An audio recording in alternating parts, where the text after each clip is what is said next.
Why Full Metal Jacket is the greatest film of all time? Fred and I are going to convince ourselves that this is the greatest film of all time for fun. Fred, why is Full Metal Jacket the greatest film? Full Metal Jacket. Why is Full Metal Jacket the greatest film of all time? Go. Full Metal Jacket is the greatest film of all time because it deals with themes that are as important as any other film will deal with. So the tragedy of war and the impact that that'll have both on the individual and on the group.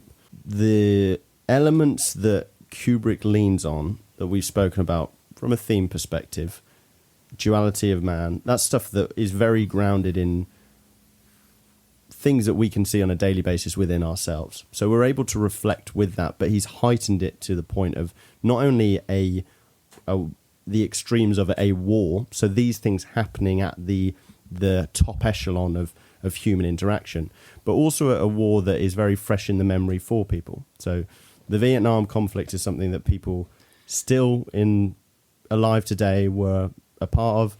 It was affected American culture more than any other war in recent memory, and America being the leader of Western culture and the leader of creators of great films, that means that having something that's the peak of American culture in terms of a catastrophic event that caused so much impact on the American psyche of the 20th century, that means that having a film that taps into that and does it well and does it as good as any other film would make it the best film of all time. It was presented. He got those profoundly important themes, and then he presented it with humor and tragedy, and this story, which was, I mean, the plot was just fucking brilliant from start to finish.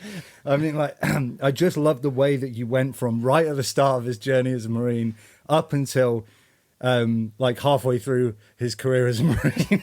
Yeah, and then a few great John Wayne impressions along the way. And you know what, as well, I think that one of the things that he did really, really well was he made Private Joker, the protagonist, this very relatable, ambivalent character.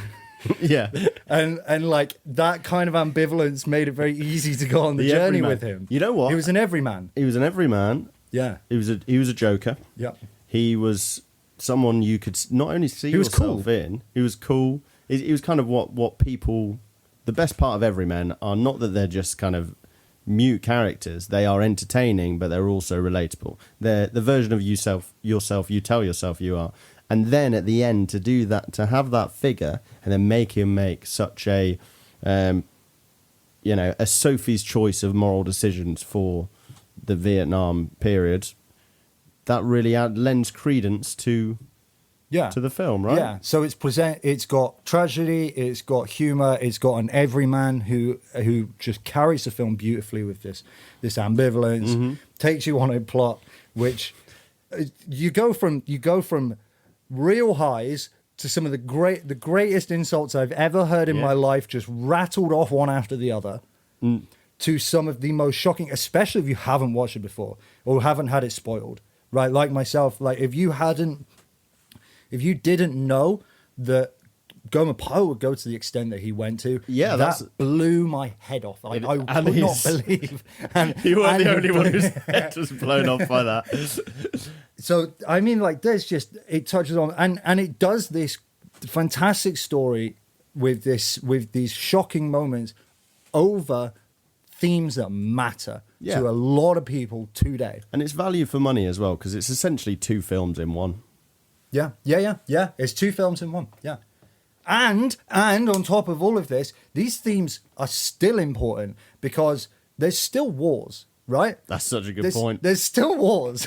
And so, people... There's still suicide. People who need to...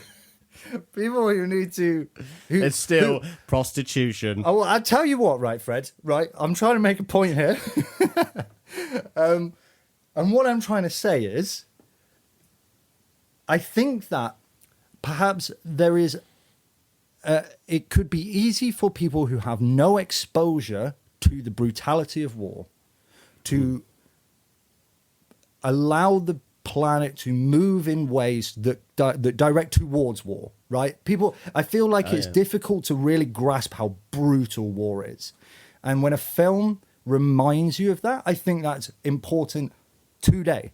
Like people, you need to see that. Like it was horrific watching some of those things unfold. Yeah, I'd argue that the greatest film of all time has to have themes. Not only it has to have themes, but has to have things that are going to have prescient relevance. And war as a genre is always going to be something until the day comes where world peace has happened. Yeah.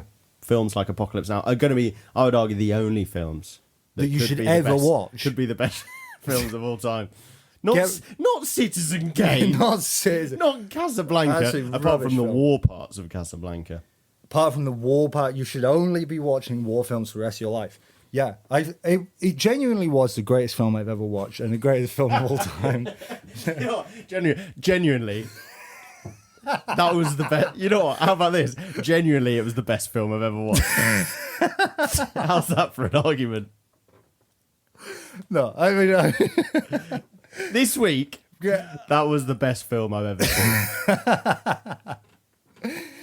Yeah, I mean, in all seriousness, if you are okay with the gripes that I mentioned earlier, which people are, some people do not care, right? Some people are very happy to enjoy films where it really focuses around themes and characters. And I was trying to argue this is the greatest film of all time. If you're all right with things that are bad in it, it's the greatest film of all time. If you're all right with all of the problems and everything that's wrong with it, then it is the greatest film of all time. If you only like the good bits. Yeah. Well, so there you go. So I would say that is pretty conclusively proven. Full Metal Jacket is the greatest film of all time.